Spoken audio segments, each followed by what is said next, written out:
Hello साथियों, नमस्कार। मैं हूं रोहित और आप सभी लोगों का एग्जाम स्पॉट 95 पे स्वागत है। दोस्तों, अभी तक हमारे चैनल से नहीं जुड़े हैं तो हमारे चैनल को सब्सक्राइब करके ज़रूर जुड़ जाइए। मैं कराता हूं आरआरबी ग्रुप डी एनटीपीसी की तैयारी। इसमें मैं रीजनिंग के प्रश्नों को सॉल्व कराता हूं। और आप अगर रेलवे की किसी वैकेंसी या फिर एसएससी की किसी भी वैकेंसी की तैयारी करते हैं जहाँ पर भी रीजनिंग आती, तो ये क्लास आपके लिए बहुत ही महत्वपूर्ण है। क्योंकि प्रीवियस ईयर प्रश्नों को सॉल्व करना एक अनुभव है, और ये आप प्रीवियस ईयर प्रश्नों को सॉल्व करके एग्ज़ाम में बैठेंगे तो आपको तरीका मालूम रहेगा कैसे प्रश्न आने हैं और किस प्रकार से इनको सॉल्व करके समय की बचत करनी है। क्योंकि सबसे बड़ा जो एग्ज़ाम में रहता है वो टाइम का अभाव रहता है। तो चलिए दोस्तों, आज क्लास शुरू करेंगे और आज होगा 8 सितंबर 2022 की सेकंड शिफ्ट के प्रश्न। और मैं फिर से कहूँगा कि यार सपोर्ट ज़रूर करिए, और क्लास पे अगर नहीं जुड़े हैं तो प्लीज़ यार चैनल को सब्सक्राइब करके जुड़ जाइए। मैं यहाँ पे लगभग 40 क्लास ले चुका हूँ, और अभी तक उन क्लासों को आपने नहीं देखा तो प्लीज़ जाके जुड़िए और उनको देखिएगा, और आगे की तैयारी ऐसे ही करते रहिए। मैं यहाँ पे गारंटी लेता हूँ कि 30 प्रश्नों में से आप 28-29 आराम से बना पाएंगे। तो चलिए, प्रश्न कुछ इस प्रकार है। देखिए, बेनारेक का प्रश्न है, कितने जानवर पालतू हैं लेकिन संरक्षित नहीं हैं?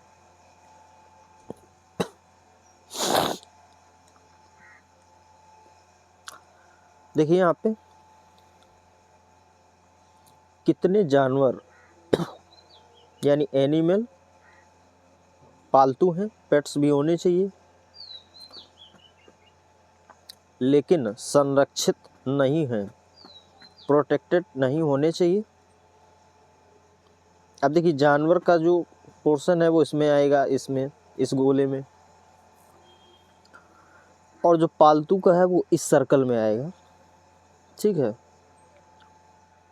वहीं यहाँ पे जंगली की बात नहीं करी गई है, उससे हमें कोई ताल्लुक नहीं है। यहाँ पे सिर्फ प्रोटेक्टेड नहीं होने चाहिए, बाकी जंगली होंगे भी तो कोई फ़र्क नहीं पड़ता है। तो यहाँ पे आप देखिए 13 एनिमल हैं और पालतू भी हैं लेकिन जंगली नहीं है, और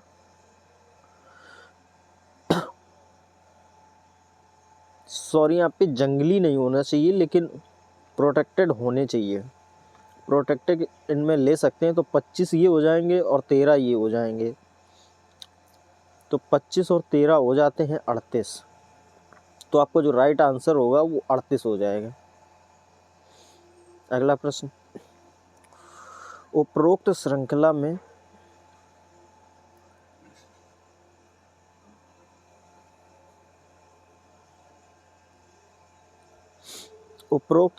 ऐसे कितने प्रतीक हैं जिनमें से प्रत्येक के ठीक पहले एक अक्षर है और ठीक बाद एक संख्या है? तो प्रतीक को देखेंगे, पहले एक अक्षर होना चाहिए और बाद में एक संख्या होना चाहिए। एक ये है, देखिए प्रतीक, यहाँ पहले अक्षर बाद में संख्या है, और एक ये है, पहले अक्षर बाद में संख्या। और देखिए, तो टोटल 2 ही ऐसे हैं जहाँ पे पहले अक्षर है बाद में संख्या है। 2 प्रतीक ऐसे हैं। अगला प्रश्न देखिए,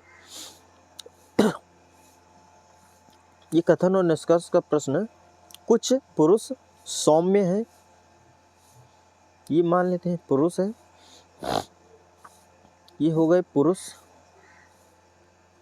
और ये हो गए सौम्य। कुछ सौम्य प्रेमी हैं। अब कुछ जो सौम्य होंगे वो प्रेमी हैं। आगे देखिए, सभी प्रेमी प्रतिबद्ध हैं। अब जो सभी प्रेमी होंगे वो प्रतिबद्ध हैं।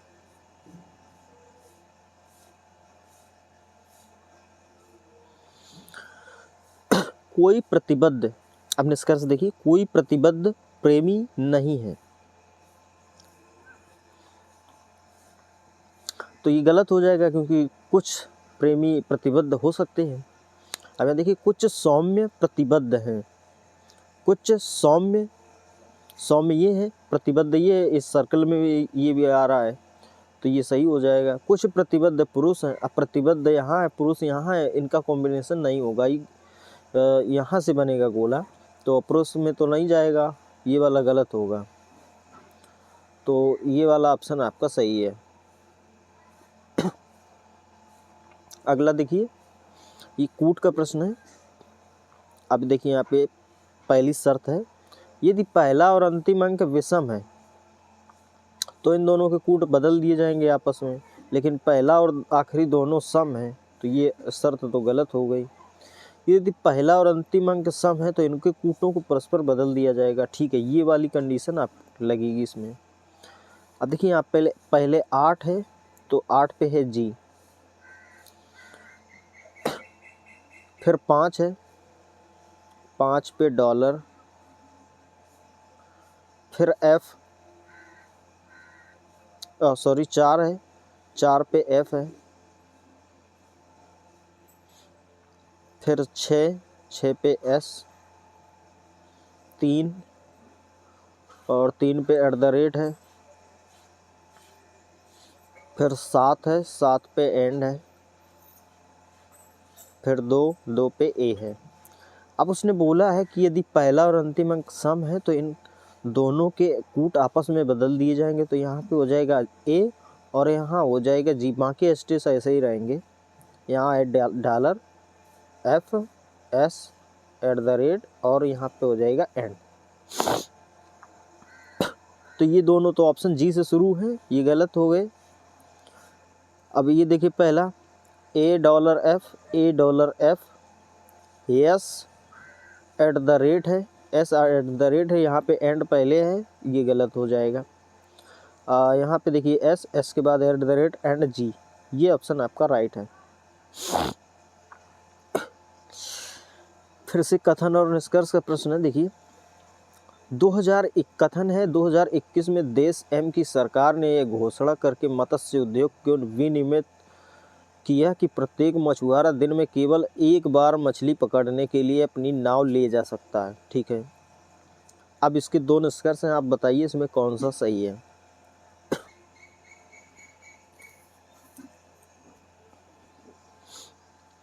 देखिए देश एम में मछली पकड़ने वाली नौकाओं की बिक्री आने वाले वर्षों में दोगुनी हो जाएगी, तो नौकाओं की बिक्री से कोई ताल्लुकात नहीं है कथन में, इसलिए ये ऑप्शन गलत होगा, ये कथन निष्कर्ष। दूसरा देखिए, इस नियम से छोटी नौका वाले मछुआरों की तुलना में बड़ी नौका वाले मछुआरों को अधिक लाभ होगा, ये बात बिल्कुल सही है, जिसकी नौका बड़ी होगी वो ज़्यादा मछली पकड़ के ला सकेगा, इसलिए ये वाला निष्कर्ष सही होगा। और यहाँ पे देखिए दी गई जानकारी से केवल 2 निष्कर्ष निकाला जा सकता है, तो ये ऑप्शन आपका चौथा वाला सही होगा। अगला प्रश्न देखिए, यदि उपरोक्त श्रृंखला से सभी विषम संख्याओं को हटा दिया जाए तो दाएं सिरे से व्यंजन और एंड के बीच आने वाली संख्याओं का गुणनफल ज्ञात कीजिए। अब देखिए इसमें सभी विषम संख्याओं को हटा देते हैं, पहले एक विषम संख्या ये है, एक ये है और एक ये है, ये भी विषम में आएगी और एक ये है, तो दाएं से तीसरे व्यंजन यानी दाएं से तीसरे 1 2 3 यानी जे ले लेते हैं इधर, और एंड के बीच में आने वाली संख्याओं का गुणनफल, एंड कहाँ पे है, यहाँ पे है। अब इनके बीच संख्याएं देखिए, एक 8, एक तो 8 हो गई, एक 8 के बाद 6 हो जाएगी, फिर देखिए आगे 6 के बाद 4, फिर होगी 2, तो ये संख्या निकल के आएंगी जे और एंड के बीच में। अब इनको गुणा करके देख लीजिए, 8 छंग 48, 48 दूनी 96, 96 चौको कितना होता है,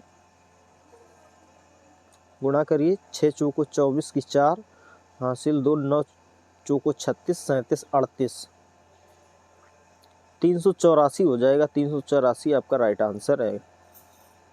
अगला प्रश्न देखिए, पी और क्यू की वर्तमान आयु का अनुपात 58 है।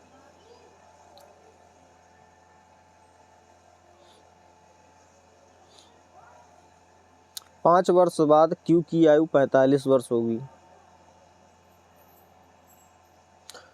तो ये औसत आयु होगी इन दोनों की, तो पी और क्यू की, तो 58 दूनी हो जाएगा 116। औसत आयु निकालने के लिए दो लोग हैं तो 2 से गुणा करते हैं। अब इसमें कहा गया है ये वर्तमान है, 5 वर्ष बाद क्यू की 45 होगी, तो आज कितनी हो जाएगी, 5 वर्ष इसमें घटा देंगे 45 में, तो वर्तमान निकालने के लिए बचेगी 40, यानी क्यू की जो आ गई वो 40 है। तो 40 जब इसमें हम माइनस करेंगे तो कितना बचेगा, यहाँ पे आ जाएगा 6, 11 में 4 जाएगा 7।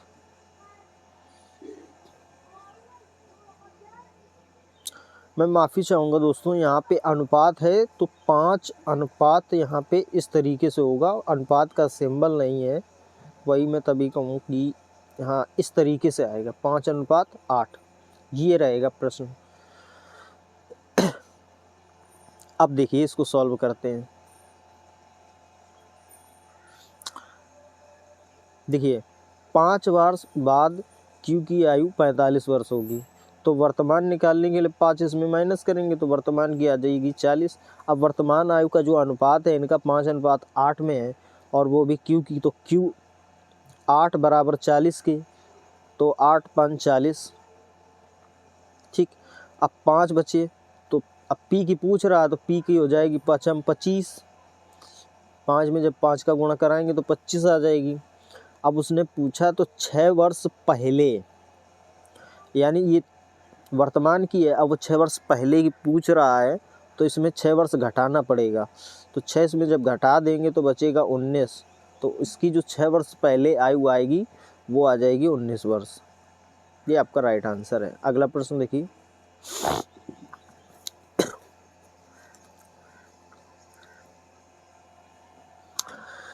देखिए पी की वर्तमान आयु, ये फिर से एज का प्रश्न है, वैसे ये मैथ में काउंट होते हैं प्रश्न, लेकिन अब हैं यहाँ पे तो इनको करके बता देते हैं आपको, बहुत ही ज़्यादा कैलकुलेशन रहती है इनमें। पी की वर्तमान आयु का 3 गुना, तो हो जाएगा 3p बराबर क्यू की वर्तमान आयु से 25 वर्ष अधिक है, तो क्यू की वर्तमान आयु से 25 वर्ष अधिक है तो क्यू प्लस 25 हो जाएगा। मान लेते हैं इसको एक समीकरण बना लेते हैं, एक समीकरण एक। फिर से देखिए, तो 10 वर्ष बाद क्यू की आयु का 2 गुना, यानी 10 वर्ष बाद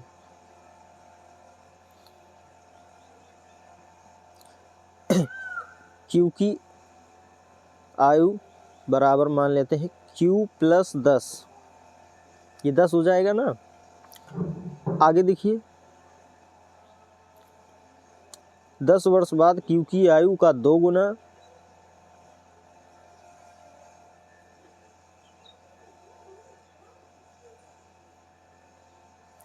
पहले इनको लिख लेते हैं, फिर 10 वर्ष बाद अगर ये इतना है तो 10 वर्ष बाद पी की भी आयु लिख लेंगे, 10 वर्ष बाद पी की आयु, तो ये हो जाएगी आपकी, ये 10 है ना, हाँ, तो पी प्लस 10, तो ये दोनों की आ जाएगी। अब देखिए यहाँ पे 10 वर्ष बाद क्यू की आयु का 2 गुना, यानी 2 गुना क्यू की आयु का, तो ये हो जाएगा ये। अब देखिए क्यू प्लस 10 है तो 2 गुना 10 वर्ष, इसको भी काउंट करना पड़ेगा, 10 वर्ष बाद की पूछ रहा है, वर्तमान तो है नहीं, 10 वर्ष माइनस हो जाता। ठीक, अब आगे देखिए, बराबर पी की आयु का 3 गुना, तो यहाँ पे पी की आयु का 3 गुना, तो पी है पी प्लस 10, पी प्लस 10, ध्यान से समझिएगा क्योंकि ये कैलकुलेटिव प्रश्न है। अब उसने कहा पी की आयु के 3 गुने से 18 वर्ष कम है, तो ये इसमें माइनस कर देंगे 18 वर्ष। अब इसको सॉल्व करिए, तो यहाँ पे हो जाएगा, गुणा करा देंगे अंदर, तो 2q प्लस 20 बराबर यहाँ पे हो जाएगा 3p प्लस 30 माइनस 18, अब देखिए ये माइनस का 18, ये यहाँ पे इसको घटा देंगे तो यहाँ बचेगा 2Q प्लस 20 बराबर यहाँ पे 3P प्लस 12 बचेगा। ये 18 इसमें चला जाएगा ना, ठीक। अब देखिए इसको भी घटाना पड़ेगा, तो ये जब 20 इस ओर जाएगा तो इसको हम घटा लेते हैं। तो जब ये इस ओर जाएगा तो बचेगा 2Q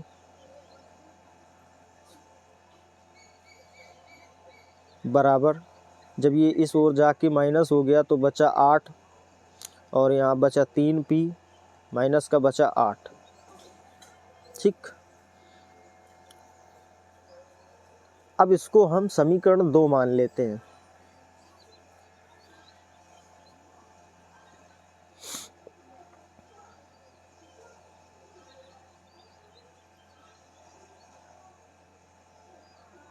ये जो आया इसको हम समीकरण 2 मानेंगे। अब वहीं समीकरण 1 में 1 से 2 में रखने पर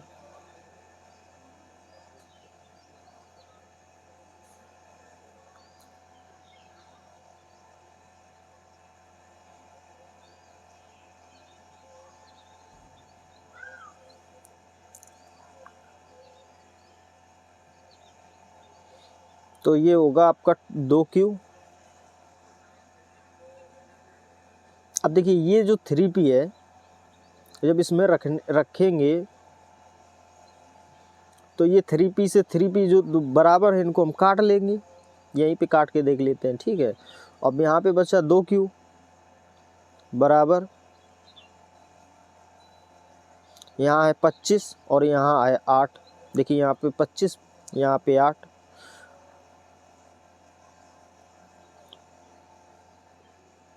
और यहाँ पे एक Q है, इस Q को इसमें घटा देंगे तो एक Q बचेगा यहाँ पे। चलिए हम वहीं पे घटा देते हैं। अब आगे क्या लिखें इसमें, देखिए जब यहाँ पे 2Q थे, अब ये इसमें घट जाएगा तो बचेगा 1Q, ठीक है। वो Q यहाँ रख दिया। अब यहाँ 3P है और ये 3P बराबर घटाएंगे जब, तो ये 3P से 3P ख़त्म हो जाएगा। यहाँ बचा प्लस का 25 और यहाँ माइनस का 8, और जब ये 25 में से 8 को घटा देंगे तो बचेगा 17, और जो Q की वैल्यू आ जाएगी वो 17। आपका यही राइट आंसर होगा। उसने Q की वर्तमान आयु पूछी है, जो Q की वर्तमान आयु 17 वर्ष हो जाएगी। कैलकुलेटिव है, थोड़ा ध्यान से समझने की ज़रूरत है। अगला प्रश्न देखिए, राघव बिंदु A से ड्राइव करना शुरू करता है। मान लेते हैं कोई बिंदु A है ये, और 20 किलोमीटर उत्तर की ओर जाता है।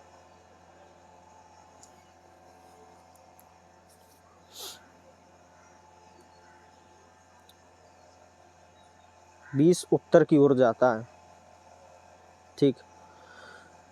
फिर वह दाईं ओर मुड़ता है और 40 किलोमीटर जाता है। दाईं ओर मुड़ा और 40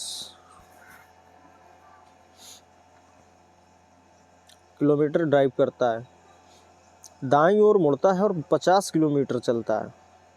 अब फिर से उसने दायां मोड़ लिया है तो 50 किलोमीटर जाएगा। फिर वह दाईं ओर मुड़ता है, 120 किलोमीटर ड्राइव करता है। 120, चलिए।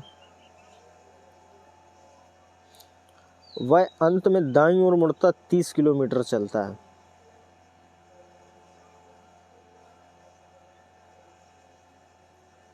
और बिंदु P पर रुकता है। अब ये बिंदु जो आया ये P आया और ये था A।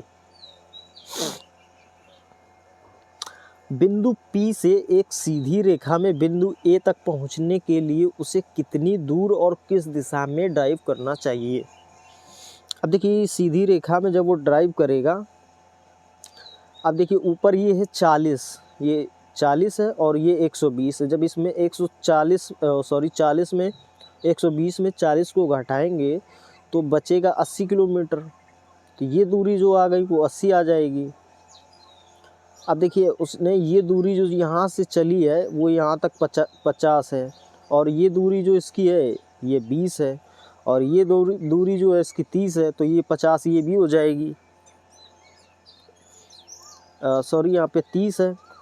अब वो यहीं से चलना शुरू किया था तो इस सामने है यहाँ पे, इसकी ये दूरी भी यहाँ से देखिए, ये दूरी इसकी 30 हो जाएगी और ये हो जाएगी 20। अब ये दूरी इसकी टोटल 50 है।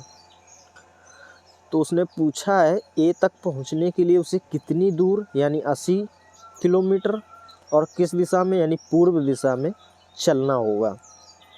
ये दिशा इसके सापेक्ष, ये देखिए पूर्व दिशा होगी, तो 80 किलोमीटर पूर्व की ओर चलना होगा। ये आपका राइट आंसर है। दिए गए समीकरण में किन दो संख्याओं के स्थान परस्पर बदल देने पर समीकरण संतुलित हो जाएगा।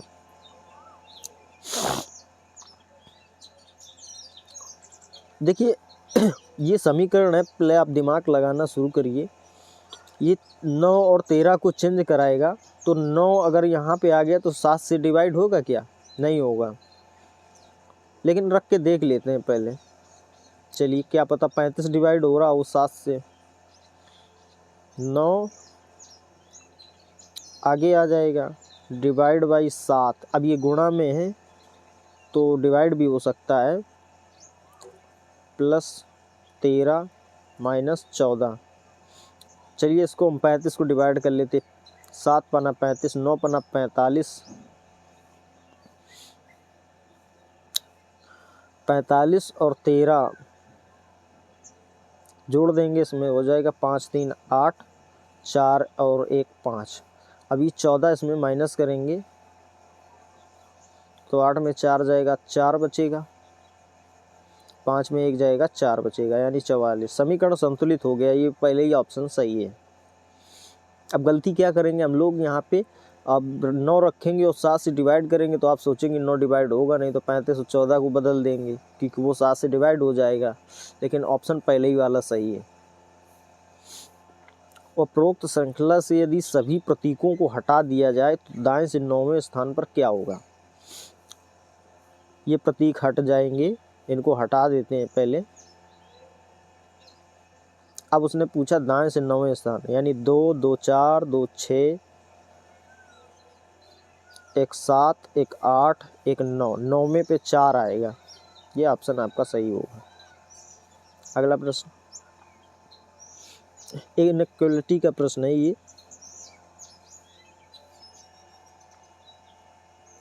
सॉल्व करेंगे इसको। देखिए ए बड़ा है ई से। अब इसमें देखिए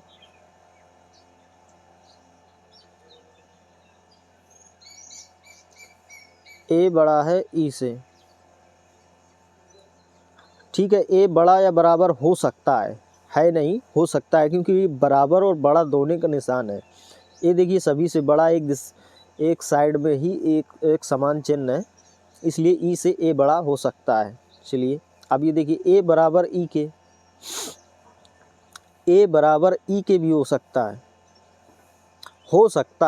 है नहीं, क्योंकि बड़े भी हो सकते हैं या बराबर भी हो सकते हैं। अब दोनों चीज़ एक साथ पॉसिबल नहीं है, इसलिए या तो ये वाला निष्कर्ष सही होगा या फिर ये वाला होगा, यानी दोनों में से एक निष्कर्ष सही हो सकता है। आप कुछ भी मान लीजिए, तो इसके या तो निष्कर्ष एक या निष्कर्ष दो पालन करता है। इसमें ये वाला ऑप्शन आपका सही हो जाएगा।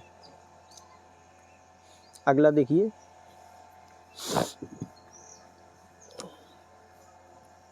अब देखिए इसका संबंध इससे है और वहीं इसका संबंध इससे है। अब इसमें देखिए भाग दीजिए, 4 का भाग 24 में 6 बार जाएगा, ठीक। अब यहाँ 11 का भाग इसमें दीजिए, 11 एकम 11 3 11 3 33। अब एक चीज़ देखिए, यहाँ पे 4 है, यहाँ पे 6 है, 6 में गुणा हुआ तब 24 आया, यानी 2 बढ़ा दिए। अब यहाँ देखिए 11 है, यहाँ 13 है, 2 बढ़ा के गुणा किया गया है, ठीक है। हम यहाँ पे दो बढ़ाकर गुणा करेंगे, तो इसमें 2 बढ़ा के अगर 2 दूना 4 में गुणा कराते तो 8 आता है, सही ऑप्शन है। इसमें 7 हो जाएगा, 7 बना 35 होता है, गलत है। 11 हो जाएगा, 11 नाम 99 होता है, गलत है। 7 2 9, 9 7 63 होता है, 42 है, ये गलत है। पहला ऑप्शन आपका सही होगा। 4 में गुणा हो जाएगा, 2 है, 2 में प्लस करिए 2, 4 हो जाएगा, 4 में गुणा कर दीजिए। इसका आंसर यही है, ये आपका राइट आंसर हो जाएगा। किसी निश्चित संख्या में व्यक्ति एक पंक्ति में उत्तर की ओर मुख करके बैठे हैं, ठीक है। सी डी के दाईं ओर चौथे स्थान पर है। सी जो है डी के दाईं ओर चौथे स्थान पर है। ई सी के दाईं ओर तीसरे स्थान पर है। ई सी के दाईं ओर 1 2 तीसरे स्थान पर है। बी डी के बाईं ओर तीसरे स्थान पर है। बी जो है डी के बाईं ओर तीसरे स्थान पर है। बी यहाँ हो जाएगा। ई और ए के बीच केवल 2 व्यक्ति हैं। ई और ए के बीच केवल 2 व्यक्ति हैं। यदि पंक्ति में कोई अन्य व्यक्ति नहीं बैठता है तो बैठे हुए व्यक्तियों की कुल संख्या कितनी? काउंट करिए। 1 2 3 4 5 6 7 8 9 10 11 12 13 14 14 लोग हैं टोटल पंक्ति में। ये 14 आंसर आपका सही होगा। अगला प्रश्न, ये भी देखिए इनइक्वालिटी का प्रश्न है, असमानता। अब इसको पहले हमें सॉल्व करना होगा। ये देखिए, तो सॉल्व कैसे करेंगे? ये आई है, एन बड़ा है आई से, ठीक। एस बड़ा है एन से, एस बराबर आर के, आर बड़ा या बराबर है ओ के, ओ बड़ा है एम से। अब इसमें देखिए, एन बड़ा है सी से, एन बड़ा है सी से, तो एन बड़ा हो जाएगा सी से, यहाँ पर रख लेते हैं, ठीक है। अब देखिए, अब इसको सॉल्व करते हैं। एम बड़ा है एन से, एम यहाँ पे है, एन यहाँ है, दोनों यहाँ पे देखिए क्रॉस हो जाते हैं। क्रॉस जब भी होगा वो गलत होगा ऑप्शन। ओ बड़ा या बराबर है एन से, ओ यहाँ पे है और ये दोनों चिन्ह जो हैं वो क्रॉस हो रहे हैं, ये भी ऑप्शन गलत होगा। तो आपका जो निष्कर्ष, ना तो निष्कर्ष 1 और ना ही 2 पालन करते हैं। चौथा ऑप्शन आपका सही होगा।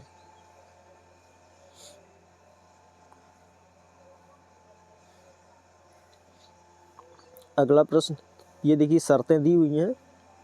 पहली शर्त है यदि पहले और अंतिम अंक विषम है, ठीक है, विषम है, तो इन दोनों को एल के रूप में कूटबद्ध किया जाएगा। अब दोस्तों यहाँ से एक चीज़ पता चली कि जो भी ऑप्शन होंगे वो एल से शुरू होंगे और बाद में जो ख़त्म होंगे वो एल से होंगे। तो ये दोनों ऑप्शन एस से शुरू हैं, ये दोनों गलत हो गए। यदि पहले और अंतिम अंक सम अंक हैं, सम तो नहीं है, विषम है, तो ये पहली शर्त लगेगी इसमें। और बाकी अब उसने विषम अंक कहा है तो पहले तो एल रखना पड़ेगा। आगे देखिए 6 है, 6 पे एल होता है, डबल एल हो जाएगा। फिर 4 है, 4 पे एच, फिर 7 है, 7 पे जे, फिर 8 है, 8 पे डी, और लास्ट में तो एल आना ही है क्योंकि उसने बोला पहला और अंतिम अंक अगर विषम है तो एल से कूटबद्ध किया जाएगा। तो double L H J D L, double L H J D L, यानी पहला ऑप्शन आपका सही है। ये वाला भी गलत है। अगला प्रश्न देखिए, इसका संबंध इससे है, वहीं इसका संबंध इससे है, वही संबंध इसमें बताना है आपको।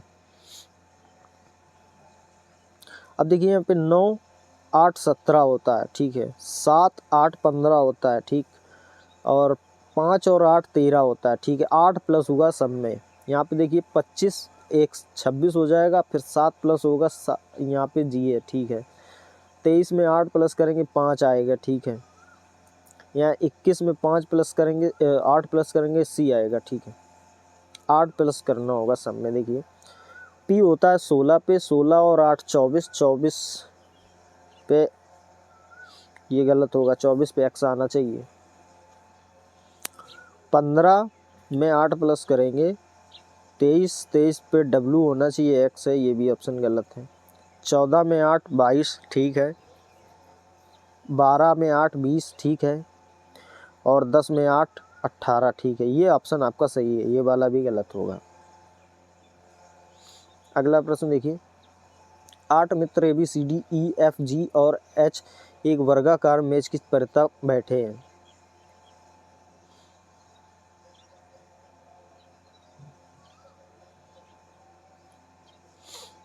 8 लोग हैं, उनमें से 4 मेज के कोनों पर हैं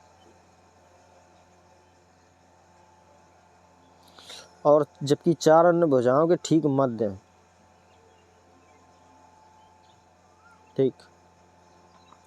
उन सभी के मुख मेज की केंद्र की ओर है। ई एफ के बाईं ओर दूसरे स्थान पर बैठा है। ए बी के बाईं ओर किसी स्थान पर है। बी एफ के बाईं ओर तीसरे स्थान पर है। ठीक है। जी ए और बी के दोनों के बगल में बैठा है। सी एफ के बाईं ओर ठीक बगल में बैठा है। एफ डी के बाईं ओर ठीक बगल में बैठा है। एच, ठीक है। अब इसमें एक चीज़ है, हम देख रहे थे कि कौन कोनों पर है, कौन भुजाओं के मध्य। एक भी ऐसा व्यक्ति नहीं है जिसके बारे में बताया गया हो कि कौन भुजा पे है, कौन भुजा के मध्य में है।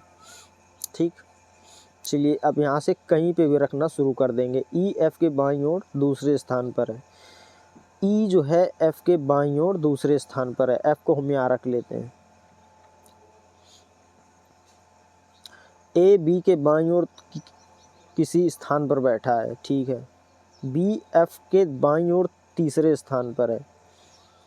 बी एफ के बाईं ओर किसी तीसरे स्थान पर है। ठीक है।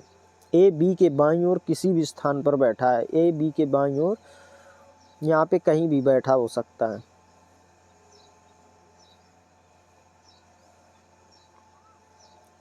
ठीक, बी एफ के बाईं ओर तीसरे स्थान पर है। जी ए और बी दोनों के ठीक बगल में बैठा है। जी अब यहाँ पे आ जाएगा, ए आ जाएगा यहाँ पे। सी एफ के बाईं ओर ठीक बगल में बैठा है। सी आ जाएगा यहाँ पे। एफ डी के बाईं ओर ठीक बगल में बैठा है। एफ जो बैठा है वो डी के बाईं ओर, डी यहाँ पे आ जाएगा। बचा एच, एच आ जाएगा यहाँ पे। अब देखिए एच के बाईं ओर दूसरे स्थान पर कौन बैठा है। एच के बाईं ओर दूसरे स्थान पर एफ बैठा है। ये ऑप्शन आपका सही होगा। अगला प्रश्न देखिए, प्लस को अगर माइनस, माइनस को प्लस, गुणा का भाग और भाग को गुणा कहा जाए तो समीकरण के स्थान पर कितना मान आएगा। देखिए यहाँ पे 30 है और माइनस है, माइनस का अर्थ है प्लस 7, प्लस है, प्लस का अर्थ है माइनस 2, फिर प्लस है, प्लस का अर्थ है माइनस 2, यहाँ पे 15 है,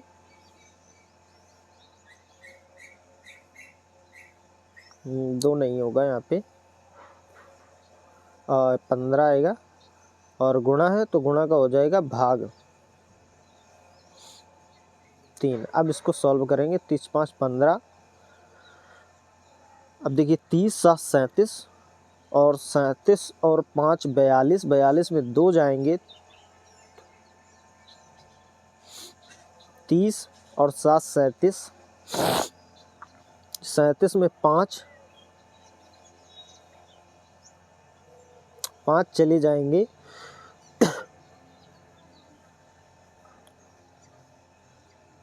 37 में 5 चले जाएंगे और चले नहीं जाएंगे। 37, अच्छा ये माइनस का है। ठीक है। 30 और 7 37। अब 5 यहाँ पे माइनस का है और 2 माइनस का, तो 5 2 7, अगर घटा देंगे तो 30 बचेगा। 30 ऑप्शन में नहीं है, तो यानी यहाँ पे एक जगह पे भाग होगा कहीं पे भी। चलिए अब मान लेते हैं कि पहले ही भाग है, अगर तब इसको सॉल्व करेंगे भाई। देख लो टाइपिंग मिस्टेक है इसमें, एक स्थान पे भाग डबल प्लस है, यानी भाग का भी इसमें उल्लेख किया गया होगा। 30 माइनस है तो प्लस हो जाएगा, 7 है, यहाँ पे भाग है तो हम मान लेते हैं गुणा हो जाएगा 2, और प्लस है तो प्लस का माइनस हो जाएगा 15, गुणा है तो भाग हो जाएगा 3। अब सॉल्व करिए। 30 5 15, 5 आएगा, 7 दूनी 14 हो जाएगा आपका 30 और 14 44, 30 और 14 44, माइनस 5 करेंगे तो बचेगा 39। हाँ ये 39 ऑप्शन में है, यहाँ पे भाग होगा दोस्तों, ये आपका राइट आंसर है। ये देखिए आगे सीरीज़ का प्रश्न है। जब लंबी सीरीज़ दी हुई हो तो हम क्या करेंगे, एक को छोड़कर उसको शुरू करेंगे। यहाँ देखिए 23 है, 7 प्लस हुए 30 में 7 प्लस हुए 37 हुआ, 37 में 7 प्लस हुए 44 हुआ, 44 में 7 प्लस करेंगे तो 51 हो जाएगा। 51 आपका राइट आंसर है। देखिए इसका संबंध इससे है, वहीं इसका संबंध इससे, तो आगे इसका संबंध बताना है।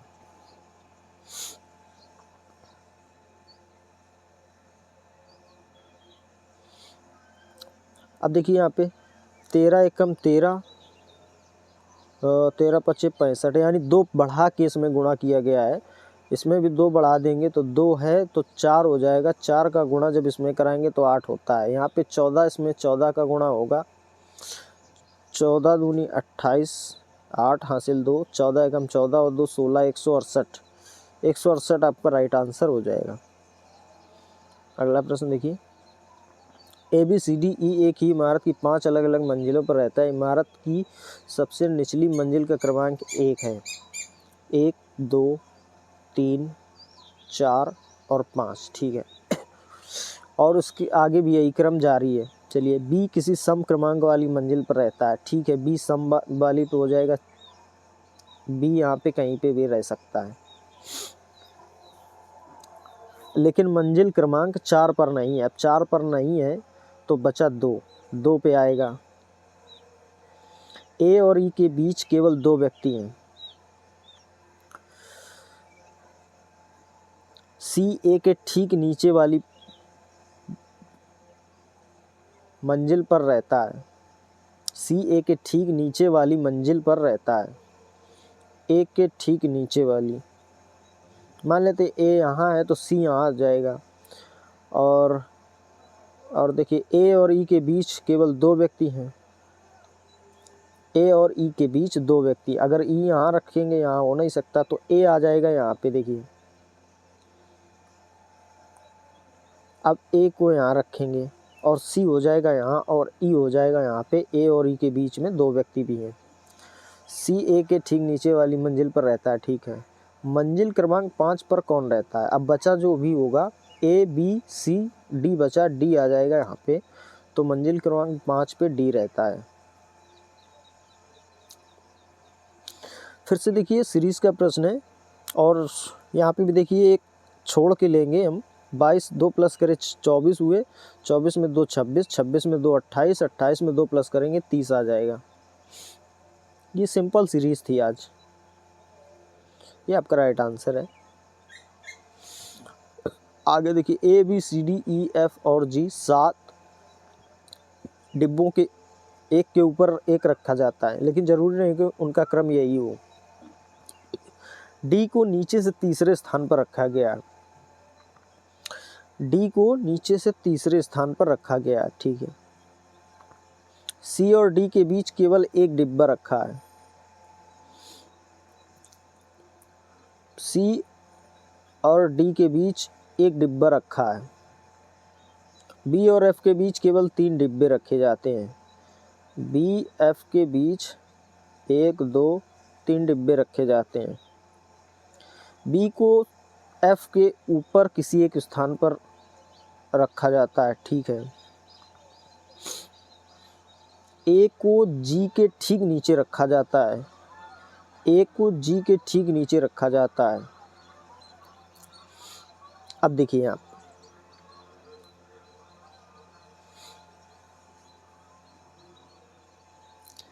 अगर हम D को यहाँ रखे हैं तो F को हम यहाँ पर रख लेते हैं। F को यहाँ रखेंगे तो 1 2 और 3, 1 2 3, 1 2 3 छोड़ देंगे तो B आ जाएगा यहाँ पे।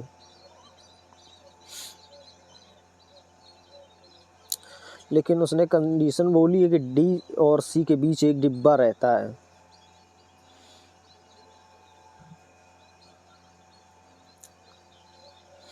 देखिए, D को नीचे से तीसरे स्थान पर रखा गया। D का जो स्थान है वो क्लियर है, वो यहीं पे रहेगा। 1 2 3 और ये 7 लोग हैं, ठीक है।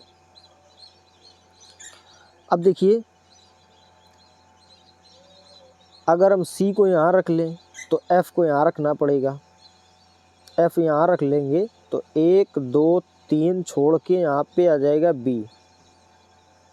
B आ गया। अब G को यहाँ रख लेते हैं तो फिर A आ जाएगा यहाँ पे। अब बचा क्या? देखिए, A हो गया, B हो गया, C हो गया, D हो गया, F हो गया, E बचा, E आ जाएगा यहाँ पे। तो D और E के बीच कितने डिब्बे रखे जाते हैं? D यहाँ पे है, E यहाँ है। 1 2 3, डी और ई के बीच में 3 डिब्बे रखे जाते हैं। ये आपका राइट आंसर है। अगला प्रश्न देखिए, यदि सबसे बड़ी संख्या के दूसरे अंक और सबसे छोटी संख्या के पहले अंक का योग किया जाए तो प्राप्त संख्या क्या होगी। अब इसमें सबसे बड़ी संख्या देखते हैं पहले। तो सबसे बड़ी संख्या है 675 और सबसे छोटी संख्या इसमें हो जाएगी 253। अब देखिए, यदि सबसे बड़ी संख्या के दूसरे अंक यानी ये और सबसे छोटी संख्या के पहले अंक यानी ये का योग किया जाए तो 7 और 2 हो जाएंगे 9, तो 9 प्राप्त होगा। ये आपका राइट आंसर होगा। अगला प्रश्न देखिए, A B C D A B double C double D double E F G और एच एक वृत्ताकार मेज के केंद्र की ओर मुख करके बैठे हैं। यानी यहाँ पे यार डबल डबल तो नहीं होगा, सिंगल करके देखेंगे पहले हम यहाँ पे, क्योंकि बोला नहीं जा रहा है यहाँ पे कहीं भी।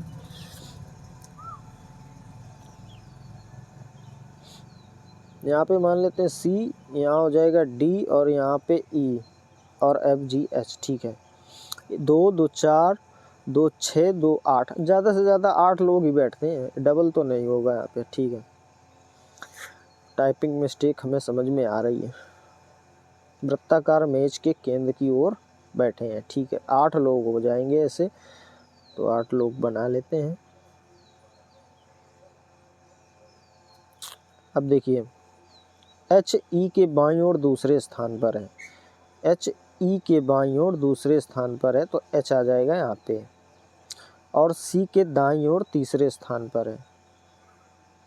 अब सी होगा यहाँ पे 1 2 3। ठीक, एफ बी के दाईं ओर तीसरे स्थान पर है, जो डी के ठीक बगल में बैठा हुआ है। ठीक, ई सी के बाईं ओर तीसरे स्थान पर है। ठीक है, ए बी के बाईं ओर दूसरे स्थान पर है और जी के दाईं ओर दूसरे स्थान पर है। ए जो है बी के बाईं ओर, मान लेते हैं हम बी यहाँ आए, ए यहाँ आ जाएगा। ए बी के बाईं ओर दूसरे स्थान पर और जी के दाईं ओर दूसरे स्थान पर है। ठीक है,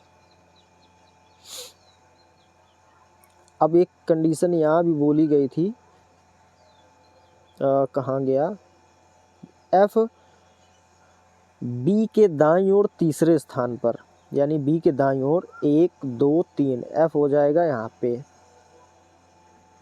एफ बी के दाईं ओर तीसरे स्थान पर बैठा है, जो डी के ठीक बगल में बैठा है। अब डी के बगल में बैठा है तो एफ यहाँ पे नहीं हो सकता है, और अब बी की बात करें तो बी भी यहाँ पे नहीं होगा, जी भी यहाँ पे नहीं होगा। अब बी को यहाँ पे रख नहीं सकते, तो बी को रखेंगे हम यहाँ पे, ए हो जाएगा यहाँ पे। ठीक है, अब देखिए बी और ए वाली कंडीशन क्या थी, ए बी के बाईं ओर दूसरे स्थान पर और जी के दाईं ओर दूसरे स्थान पर। अब जी के दाईं ओर दूसरे स्थान पर भी नहीं हो सकता है, तो अब इसको यहाँ से भी हटाना होगा, बी को यहाँ पे रखेंगे हम। अब देखिए, ए बी के बाईं ओर दूसरे स्थान पर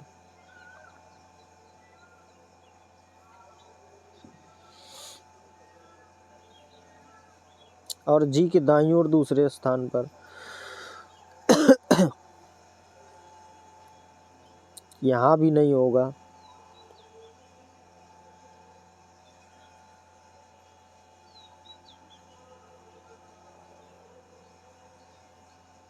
बी को यहीं रखना पड़ेगा, और कहीं बनेगा ही नहीं।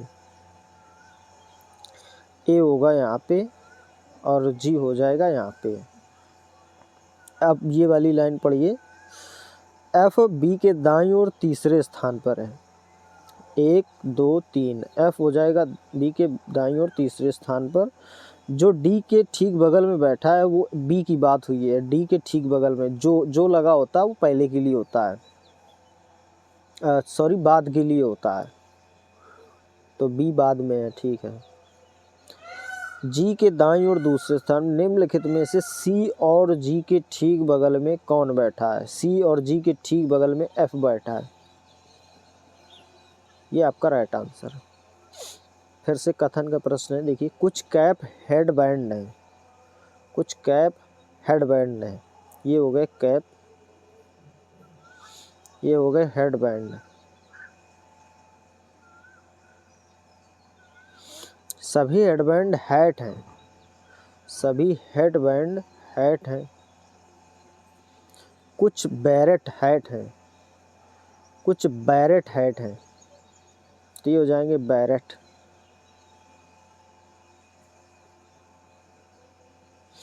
देखिए, कुछ कैप हैट हैं, जी हैट बिल्कुल है, हैट ये है देखिए, और ये कैप में भी है, ठीक। कुछ हैट बैरेट हैं, कुछ हैट बैरेट हैं, वो तो कथन में भी है, तो कुछ वाला सही होता है, दोनों निष्कर्ष सही है। ये आपका तीसरा वाला आंसर सही होगा। अगला प्रश्न देखिए, ये भी सीरीज का है, अल्फ़ाबेटिक और नंबर सीरीज दोनों मिक्स हैं इसमें।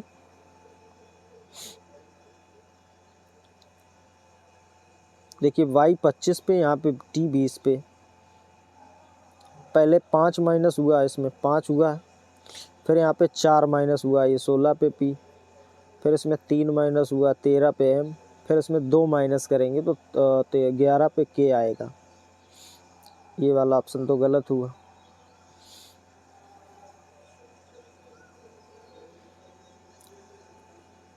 अब एक एक अल्फ़ाबेटिक लेंगे, देखिए, एक एक नंबर लेते हैं। 3 और 2 5, 2 प्लस हुए हैं, फिर 5 से 8, 3 प्लस हुए हैं, 8,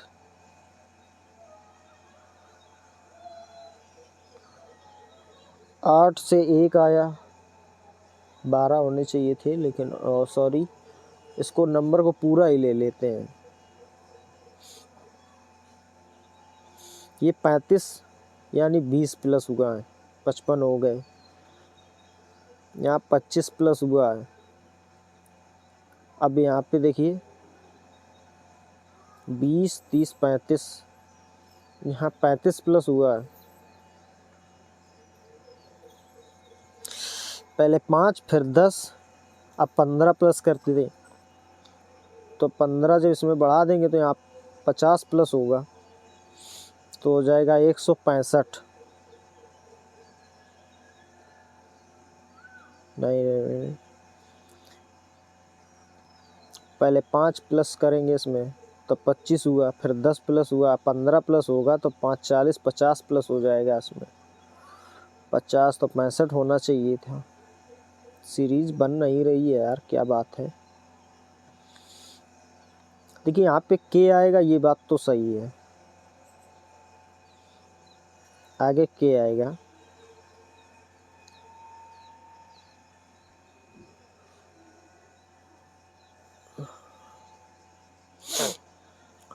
पैंतीस 20 प्लस हुआ, यहाँ 25 प्लस हुआ, फिर यहाँ पे 35 प्लस हुआ। इनका भी डिफरेंस देखें तो यहाँ पे 5 का डिफरेंस, फिर 10 का डिफरेंस, अगर 15 का डिफरेंस आएगा तो 5 40, 10 50 होता है।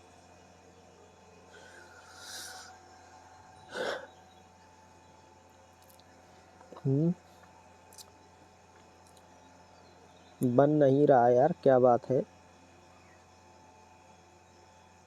50 प्लस हो जाएगा, तो 50 प्लस जब करेंगे इसमें तो 165 आना चाहिए।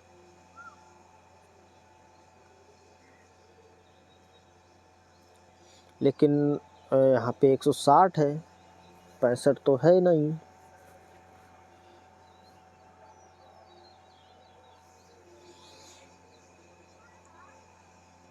या फिर इसका एक ये तरीका है, इसका 2 गुना करते हुए चलिए। देखिए डबल सीरीज़ बनी हुई है, यहाँ पे 5 पहले 20 और 25 का अंतर 5 है, 25 और 35 का अंतर 10 है, तो ऐसे ही आगे का जो अंतर आएगा वो 5 यहाँ पे प्लस हुआ, फिर 10 हुआ, तो 20 प्लस करेंगे इसमें। जब 20 प्लस करेंगे तो यहाँ पे होगा 55, और 55 जब इसमें जोड़ेंगे तो आ जाएगा 170। ठीक है, ये ऑप्शन में है, ये आंसर आपका सही होगा। अगला प्रश्न, बिंदु ए से बिंदु बी तक पहुंचने के लिए दीपक ने उत्तर दिशा में अपनी साइकिल चलाई। वहां से वह बाएं मुड़ा। फिर बिंदु सी तक पहुंचने के लिए 3 किलोमीटर।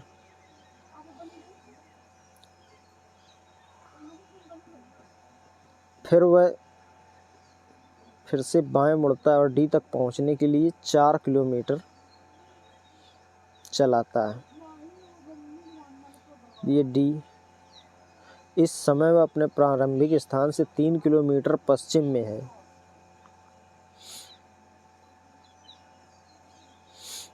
तीन किलोमीटर पश्चिम में है। बिंदु ए से बिंदु बी के बीच उसके द्वारा तय की गई दूरी, तो बिंदु ये ए है और ये बिंदु बी है। अब देखिए जब वो 3 किलोमीटर पश्चिम में, तो ये 3 की, ये तो ये 4 है, तो ये भी 4 हो जाएगी, 4 किलोमीटर। तो ये थी दोस्तों आज की क्लास। आप लोग ज़रूर बताइएगा क्लास कैसी थी, और प्लीज़ चैनल को सब्सक्राइब करके सपोर्ट करिए हमें, और किसी भी प्रश्न में दिक्कत हुई तो कमेंट ज़रूर करिएगा। और चलिए मिलेंगे अगली क्लास में, उससे पहले चैनल को सब्सक्राइब करके ज़रूर जाना यार। धन्यवाद।